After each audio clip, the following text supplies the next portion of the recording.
기부는 갑자기 무슨 기부예요? 엄밀히 말하면 그 돈 아버지가 저한테 주려고 모은 돈이잖아요. 네가 나한테 잘하면 주라고 한 거다. 못하면 그냥 나 쓰라고 분명히 말했어. 제가 그 말을 어떻게 믿어요? 그럼 왜 아버지가 이 엄마 이름으로 통장을 만들어 줬겠니?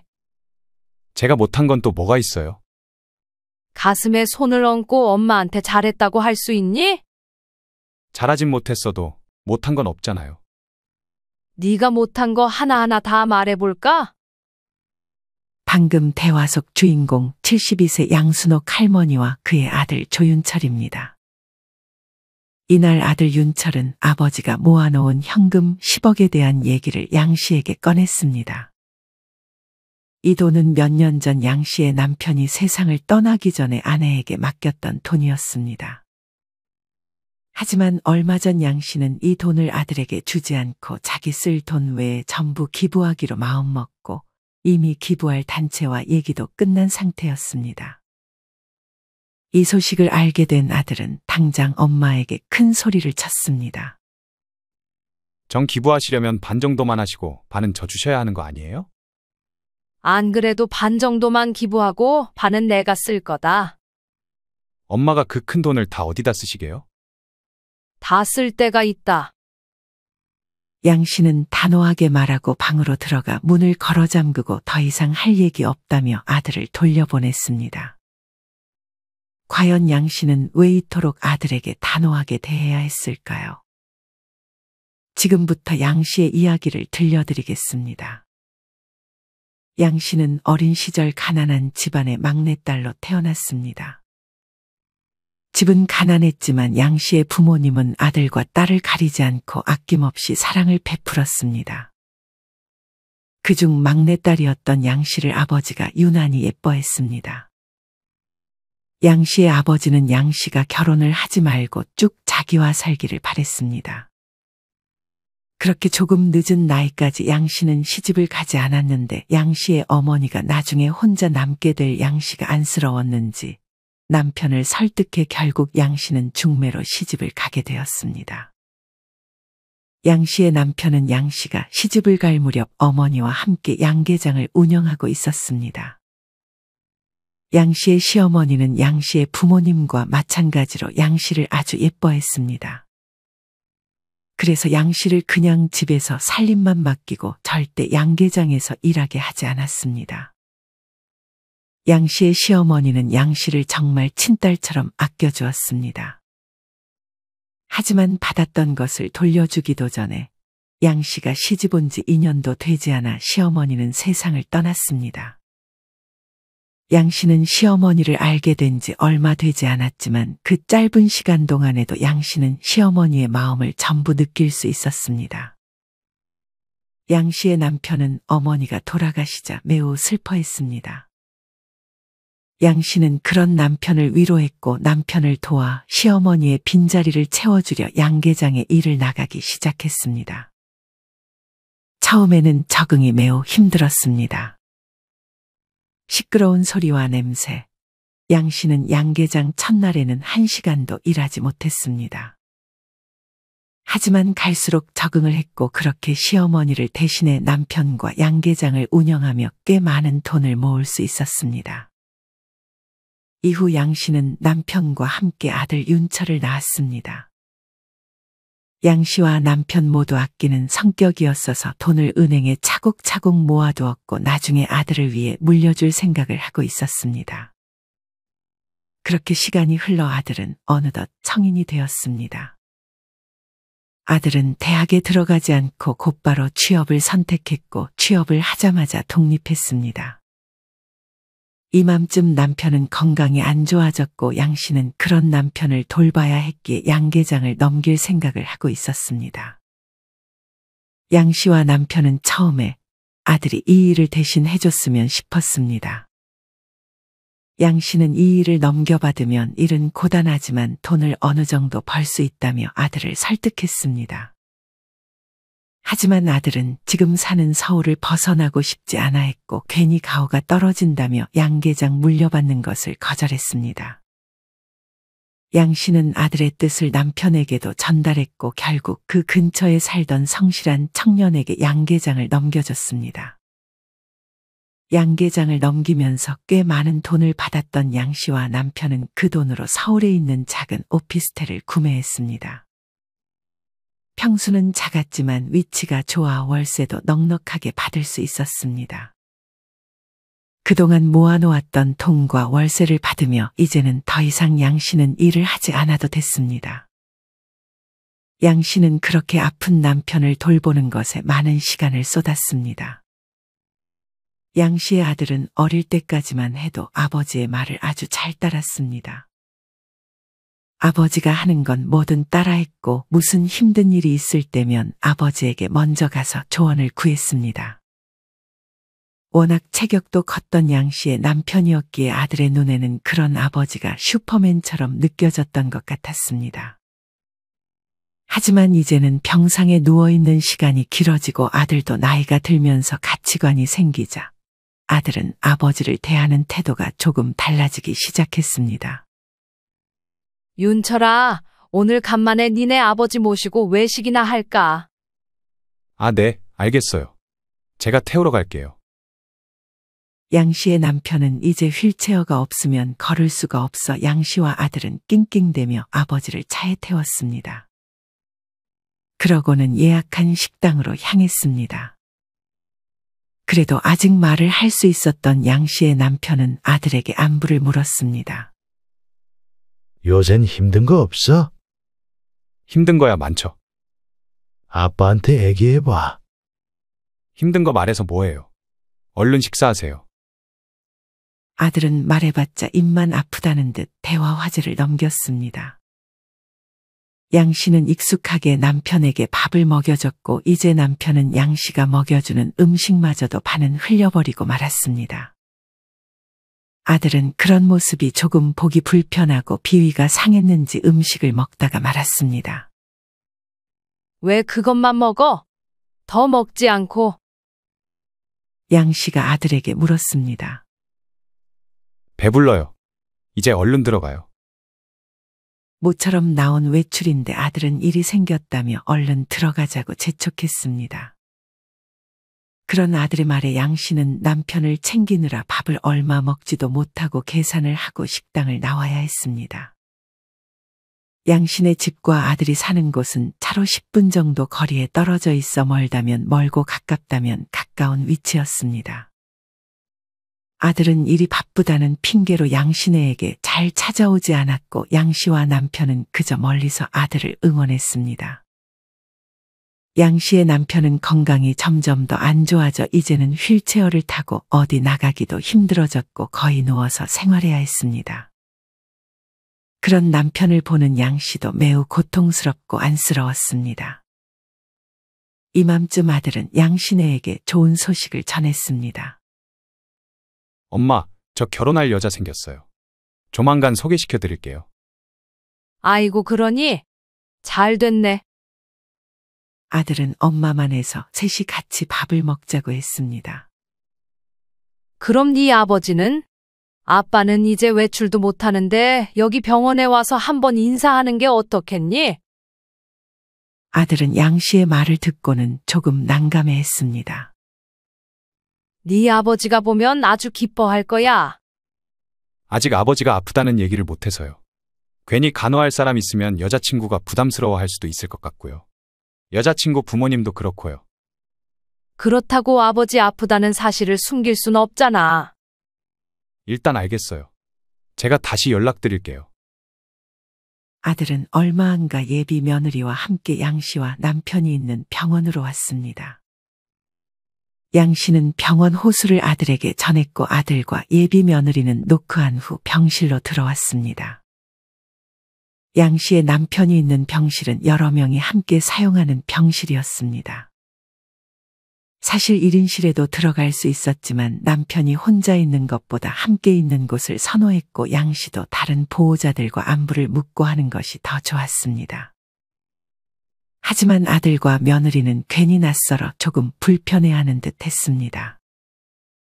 양 씨는 아들의 모습이 보이자 반갑게 인사했습니다. 그리고 이내 처음 본 며느리를 크게 반겼습니다. 아이고, 네가 희연이구나. 예비 며느리예요. 참 곱닥하게 생겼네. 옆에 있던 다른 환자가 한마디 거들었습니다. 참 예쁘죠? 양 씨는 이내 아들이 며느리를 데리고 왔다며 남편에게도 얼른 인사를 시켰습니다. 예비 며느리는 조금은 어색한 듯 웃으면서 인사를 건넸습니다. 앉을 자리가 없어서 여기 바닥에 앉을래? 괜찮아요. 저희 바로 가봐야 돼서. 벌써 가게? 온 지 얼마나 됐다고. 그래. 좀 더 있다가야 부모님이 안 서운하지. 옆에 있던 환자가 또 한 번 양 씨와 아들 사이에 끼어들었습니다. 저희 결혼 준비하는 게 좀 바빠서요. 다음에 또 올게요. 아이고, 그래. 바쁠 때겠구나. 얼른 가봐. 병원에 올 때 아무것도 들고 오지 않고 일찍 가려는 아들의 모습이 양 씨는 서운했지만 그래도 아들이 결혼을 한다니 기분이 좋았습니다. 남편도 양 씨와 비슷한 감정을 느끼는 것 같았습니다. 그래도 올 때 뭐 하나 사들고 와야 되는 거 아니야. 같은 병실의 다른 환자가 양 씨의 속마음을 어떻게 알았는지 대신 서운해하는 듯한 눈치였습니다. 양 씨는 그래도 아픈 아버지를 숨기지 않고 찾아와 준 것만 해도 어디냐고 생각했습니다. 형부 건강은 좀 어때? 양 씨의 지인이 병실로 찾아와 남편의 안부를 물었습니다. 점점 안 좋아지는 것 같네. 내 노력이 부족한 건지. 언니가 지금보다 어떻게 더 잘해? 충분히 잘하고 있어. 그건 그렇고 아들 이번에 결혼한다며. 응. 날짜도 잡힌 것 같더라. 아버지 돌아가시기 전에 하면 참 좋을 것 같은데. 잘 앉아있지도 못하는데 결혼식은 꼭 가야 한다는 거 있지. 얼마 후 상견례가 다가왔습니다. 양 씨는 시누이한테 남편 간호를 부탁하고 양 씨 홀로 아들과 함께 참석했습니다. 예비 사도는 걱정스럽게 양 씨 남편의 안부를 물었습니다. 얘기는 들었어요. 남편 건강이 많이 안 좋으시다면서요? 네. 그래도 결혼식은 참석할 수 있을 것 같아요. 거의 누워있다고 하지 않으셨어요? 결혼식 할 때 쓰러지기라도 하시면 어쩌시려고요? 보는 사람도 있고 괜히 좋은 자리 망치는 거 아닌가요? 예비 사돈의 무례한 말에 예비 며느리도 엄마에게 눈치를 줬습니다. 하지만 예비 사돈은 굴하지 않고 말했습니다. 괜히 부축받으면서 휠체어 타고 오고 그러면 사람들이 뒤에서 수근수근 대잖아요. 차라리 그냥 사돈 혼자 참석하시는 게 어때요? 양 씨는 기분이 나빴지만 속으로 심호흡을 하고 답했습니다. 워낙 남편도 아들 결혼식을 보고 싶어 하는 의지가 강해서요. 남 시선 의식해서 결혼하나요? 그냥 진심으로 축하해 줄 사람 한 명 더 가는 거라고 생각해 주세요. 그리고 병간호를 우리 딸에게 넘기시려는 건 아니시죠? 아, 기분 나쁘셨다면 죄송해요. 제가 워낙 솔직한 편이라서요. 누가 자기 딸이 시부모 병간호 하는 걸 바라겠어요. 양 씨도 이때는 조금 기분 나쁜 투로 답했습니다. 그건 걱정 마세요. 그런 생각해 본 적도 없고 제가 평생 돌봐줄 거예요. 그렇게 밥이 입으로 들어가는지 코로 들어가는지 모른 채 불편한 식사 자리가 끝나고 헤어졌습니다. 상견례가 끝나고 남편은 양 씨에게 잘 갔다 왔냐고, 사돈이 어떤 사람들이냐고 물었습니다. 양 씨는 괜히 남편이 신경 쓸까봐 사돈 될 사람이 좋은 사람들이라고 둘러댔습니다. 남편은 양 씨의 말에 안도했습니다. 하지만 불행하게도 아들 결혼식 한 달 전에 양 씨의 남편이 위독해졌습니다. 이날이 평일 밤 9시쯤이었는데 양 씨가 잠깐 화장실을 갔다 온 사이 남편의 상태가 악화되어 있었고 아내는 이내 의사 선생님을 불렀습니다. 의사 선생님은 양 씨에게 이제 곧 마음의 준비를 해야 될 것 같다고 말했습니다. 양 씨는 얼른 아들에게 먼저 연락을 했지만 전화를 받지 않아 문자를 남겼습니다. 양 씨의 남편은 힘겹게 숨을 쉬며 무조건 아들을 보고 가겠다는 의지로 버티는 듯 싶었습니다. 하지만 아들은 계속 연락을 받지 않았습니다. 양 씨의 남편은 마지막으로 그 전에 힘겹게 썼던 편지를 양 씨에게 건네며 끝내 숨을 거두었습니다. 양 씨의 아들은 뒤늦게 연락을 받는지 부랴부랴 병원으로 달려갔지만 아버지는 숨을 거둔 직후였습니다.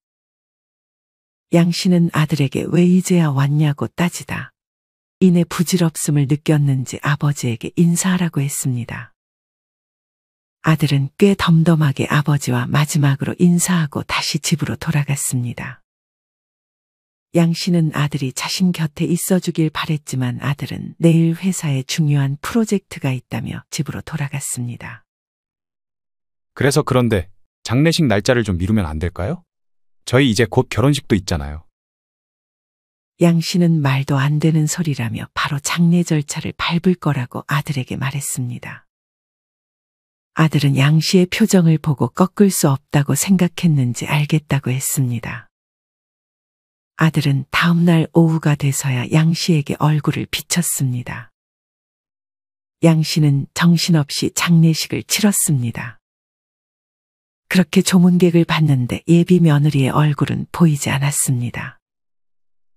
희연이는 안 온대니? 저녁에 잠깐 들린대요. 오늘 주말인데 어디 갔어? 그냥 집에서 쉬고 있어요. 워낙 집에 있는 걸 좋아해서. 그래도 이제 결혼할 사이인데 좀 오래 있다 가는 게 좋지 않겠어? 아직 결혼 전이잖아요. 이후 저녁이 돼서야 예비 며느리는 얼굴을 비쳤습니다. 예비 며느리는 양 씨에게 인사하고 밥을 먹고 다시 집에 가려는 눈치였습니다. 뭐 도와드릴 거 없냐는 형식적인 말도 없이 예비 며느리는 아들의 차를 타고 집으로 돌아갔습니다. 아들이 돌아오자 예비 사도는 혹시 안 오냐고 아들에게 물었습니다. 장인 장모님은 여행 가셨어요. 니네 아버지 돌아가신 거 말 안 했니? 전해드리긴 했어요. 그랬더니 저한테 조의금만 보내주시더라고요. 양 씨는 이 부분에 대해서 더 생각하기 싫어 더 이상은 말을 꺼내지 않았습니다. 그렇게 발인까지 끝나고 아들은 양 씨를 집까지 태워다 주고 돌아갔습니다.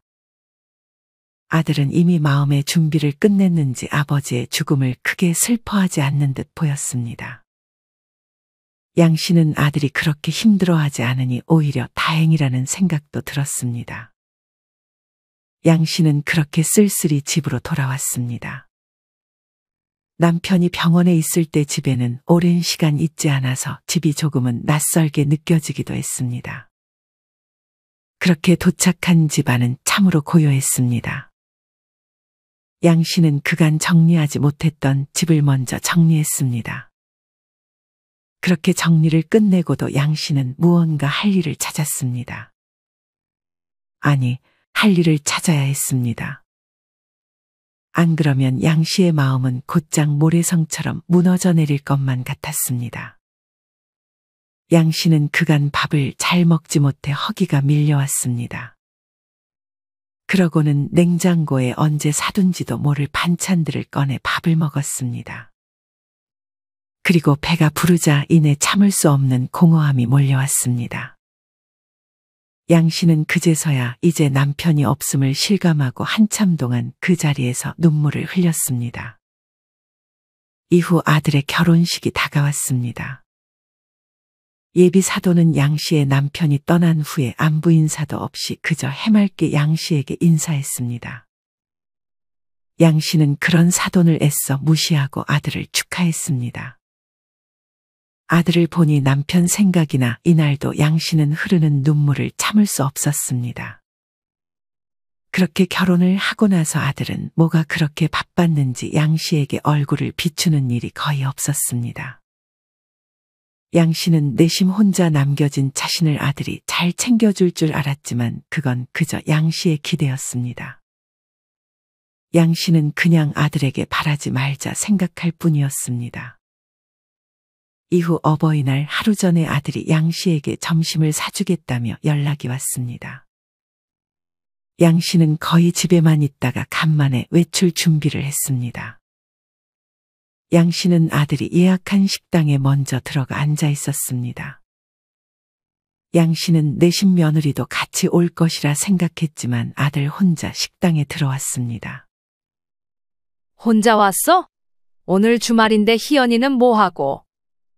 희연이는 주말엔 체력 보충해야 한다면서 집에서 잘 안 나와요. 그래도 이제 결혼한 사이인데 올 거면 같이 오지 그랬어. 아들은 다음에 데려오겠다며 양 씨를 달랬습니다. 그건 그렇고 사돈네는 오늘 안 찾아갈 거야? 저녁에 희연이랑 같이 갈 거예요. 식당은 장모님이 예약하셨다고 하시더라고요. 양 씨는 내심 서운했습니다.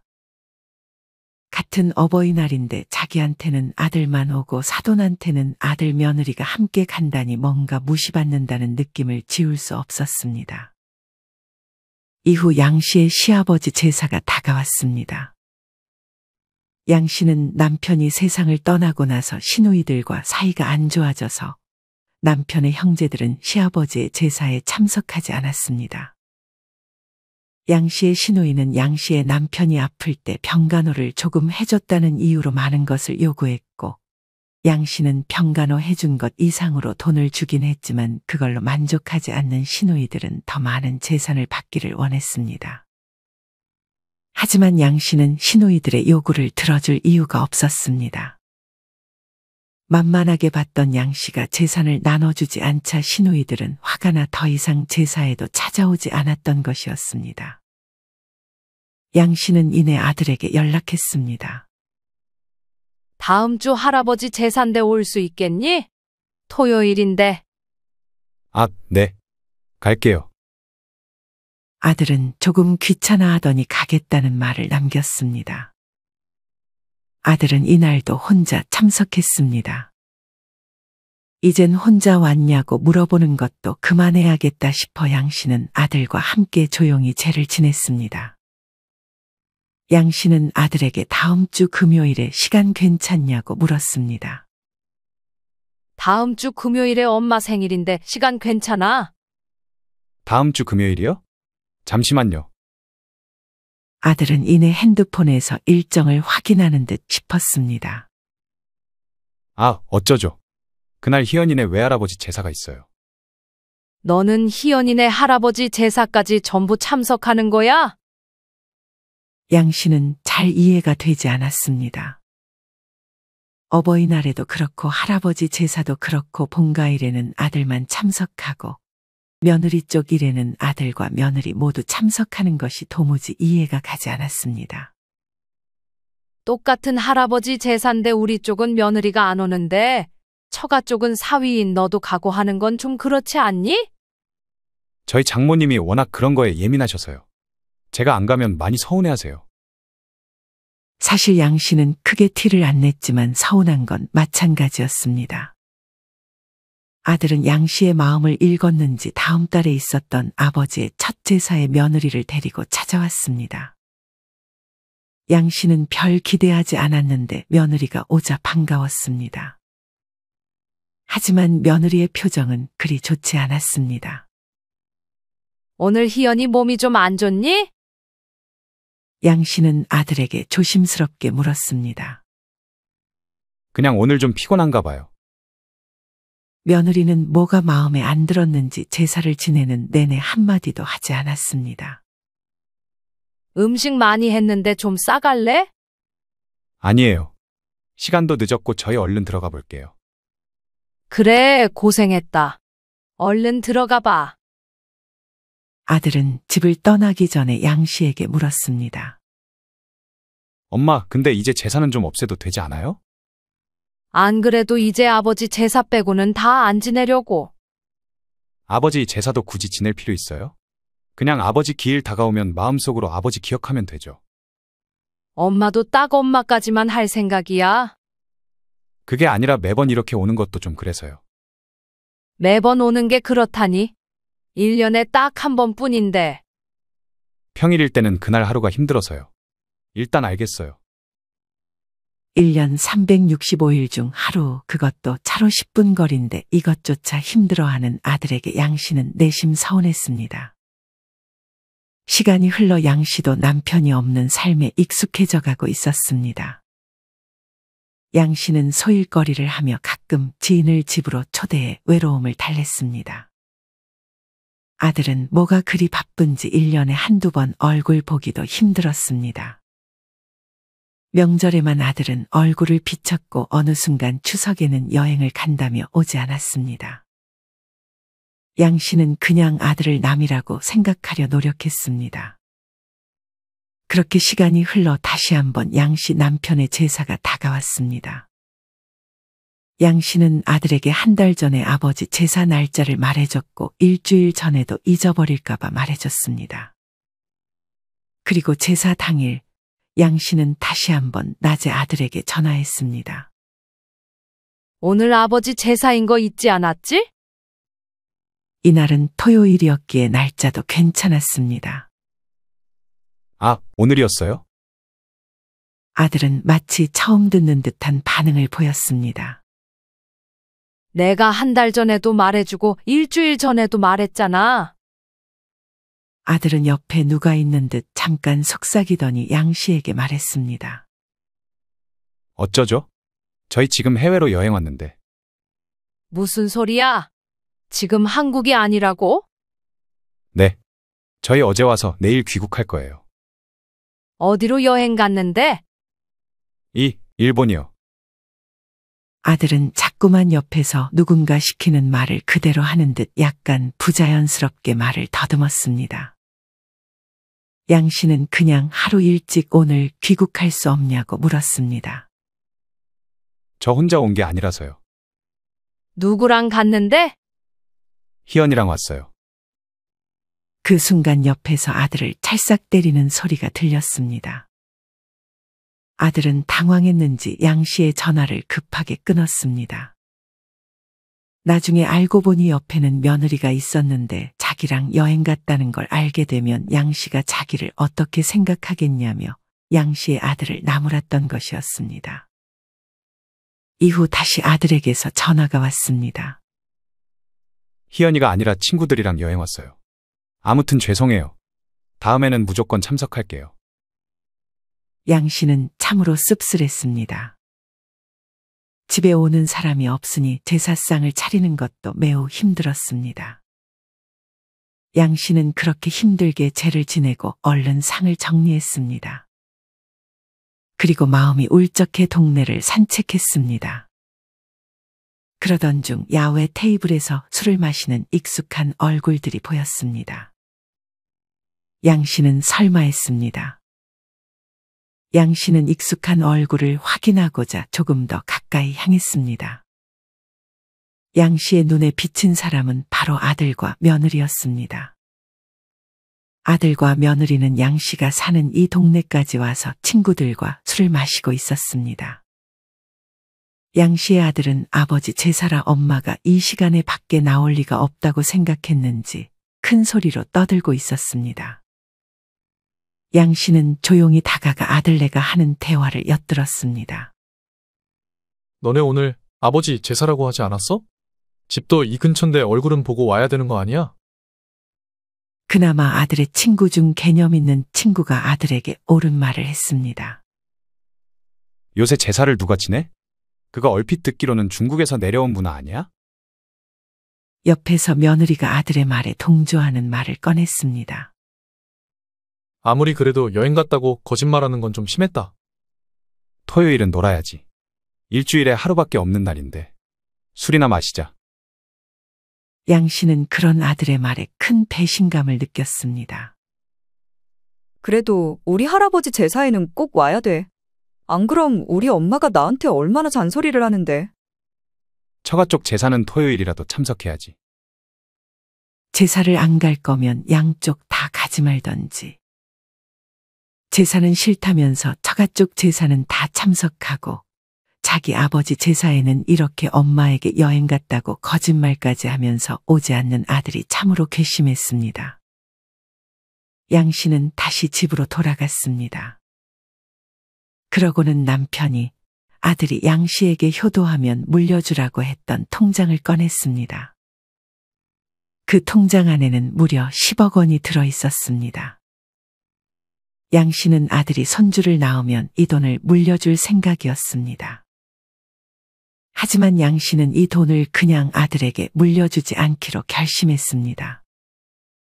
아들과 며느리는 손주를 낳을 생각도 없어 보였고 워낙 놀러 가는 것을 좋아해 노는데 다 써버릴 것만 같았습니다. 무엇보다 이 돈이 처가 쪽에 쓰인다는 것도 양 씨는 용납할 수 없었습니다. 양 씨는 이 돈을 그냥 기부하기로 마음먹었습니다. 양 씨는 이날부터 신중히 기부할 곳을 골랐습니다. 투명하게 자신과 남편이 모은 돈을 잘 써줄 단체를 정해 그쪽으로 연락했습니다. 이후 아들은 아버지 제사에 거짓말하고 오지 않은 것이 미안했는지 양 씨의 집에 와 같이 밥을 먹자고 했습니다. 그렇다고 자기가 요리를 해주는 것도 아니었고 무언가를 사들고 오는 것도 아니었습니다. 그저 밥을 같이 먹어주는 것만으로 갚는다고 생각하는 것 같았습니다. 양 씨는 그날 요리하기 귀찮아서 배달 음식을 시켜 먹자고 했습니다.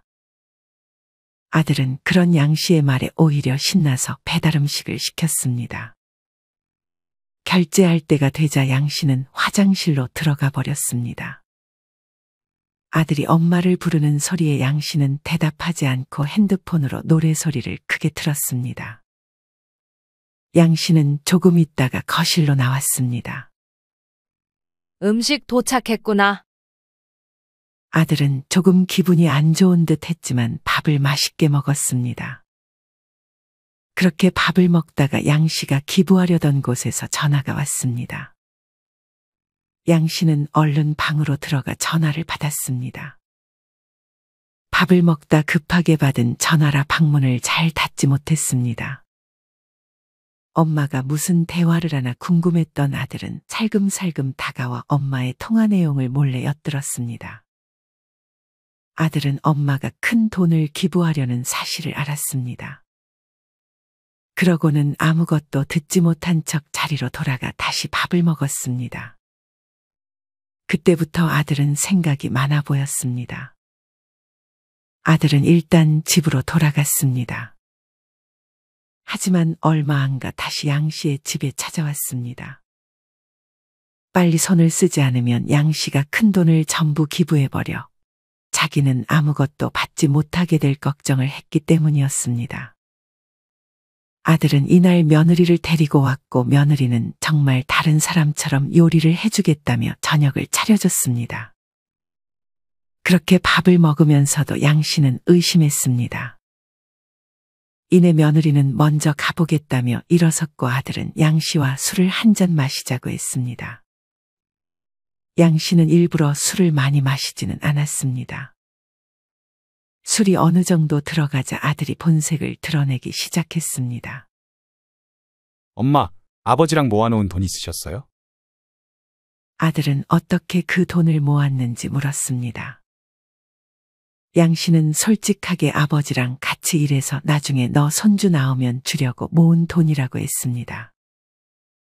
이제껏 재산에 대한 얘기는 아들에게 절대 안 했던 양 씨였기에 그리고 아들은 양 씨에게 별 관심이 없었기에 양 씨가 10억이 있었던 것도 오피스텔에서 월세를 받는 것도 아들은 알지 못하고 있었습니다. 그러면서 아들은 자기 회사 생활이 힘들다면서 울면서 양 씨에게 말하기 시작했습니다.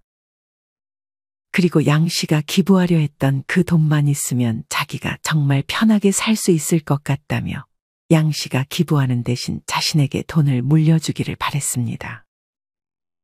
그런 아들의 모습에 마음이 아프긴 했지만 양 씨는 이미 기부할 곳과 얘기를 끝냈다고 말했습니다. 그리고 그 돈을 아들에게 줘버리면 아들이 나태해져 일도 다니지 않고 그 돈이 떨어지는 순간 아들의 인생이 망가질 것이라 생각했습니다. 아들은 계속되는 불쌍한 척에도 엄마가 넘어오지 않자 이내 태도를 바꿨습니다. 기부는 갑자기 무슨 기부예요? 엄밀히 말하면 그 돈, 아버지가 저한테 주려고 모은 돈이잖아요. 네가 손주도 낳고 나한테 잘하면 주라고 한 거다.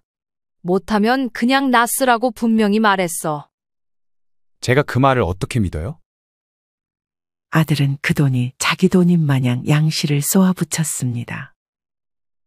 아버지가 쓴 편지에 다 적혀 있다. 그리고 그럼 왜 아버지가 이 엄마 이름으로 통장을 만들어 줬겠니? 제가 엄마한테 못한 건 또 뭐가 있어요? 가슴에 손을 얹고 엄마한테 잘했다고 할 수 있니? 너 아버지 제사에 친구들이랑 술 마시고 있었잖아. 내가 모를 줄 알아? 그걸 어떻게 아셨어요? 설마 그날 밖에 계셨어요? 그 일 빼면 제가 엄마한테 잘하진 못했어도 못한 건 없잖아요. 네가 못한 거 하나하나 다 말해볼까? 아들은 양 씨의 말을 차마 반박할 수 없었습니다. 정 기부하시려면 반 정도만 하시고 반은 저 주셔야 하는 거 아니에요? 안 그래도 반 정도만 기부하고 반은 내가 쓸 거다. 엄마가 그 큰 돈을 다 어디다 쓰시게요? 쓸 데가 왜 없어? 난 이 돈 다 쓰고 죽을 거다. 아들은 엄마가 기부를 하면 이 집에 다신 안 올 거라며 엄포를 내놓고 집을 빠져나갔습니다. 하지만 이후 양 씨는 예정대로 독거노인분들을 위해 큰 돈을 기부했습니다. 아들은 이후 전화가 와서 설마 기부한 거 아니냐고 양 씨에게 물었고 양 씨는 이미 기부했다고 아들에게 전했습니다. 아직 엄마 돈 좀 있고 월세 받는 오피스텔도 있다. 네가 손주는 안 낳아도 나한테 잘하면 내가 죽을 때 오피스텔 물려주겠다. 뭐 싫으면 말고. 양 씨는 가지고 있던 재산을 아들에게 전부 털어놓았습니다. 양 씨는 단순하게 생각했습니다. 정말 아들이 자신에게 이 돈 받기 위해서라도 잘하면 물려줄 거고 아니면 다 쓰고 죽을 생각을 했습니다. 오히려 단순하게 생각하니 마음이 편해지기도 했습니다. 아들은 이런 양 씨의 말을 듣고 양 씨에게 적당히 잘했습니다. 양 씨는 처음에는 아들이 돈 때문에 잘하는 거라고 생각했지만 시간이 흘러 아들은 오피스텔 자기 안 줘도 된다는 말을 꺼냈고 그 시간 동안 어떤 깨달음이 있었는지 모르겠지만 재산 다 기부해도 된다고 양 씨에게 전했습니다.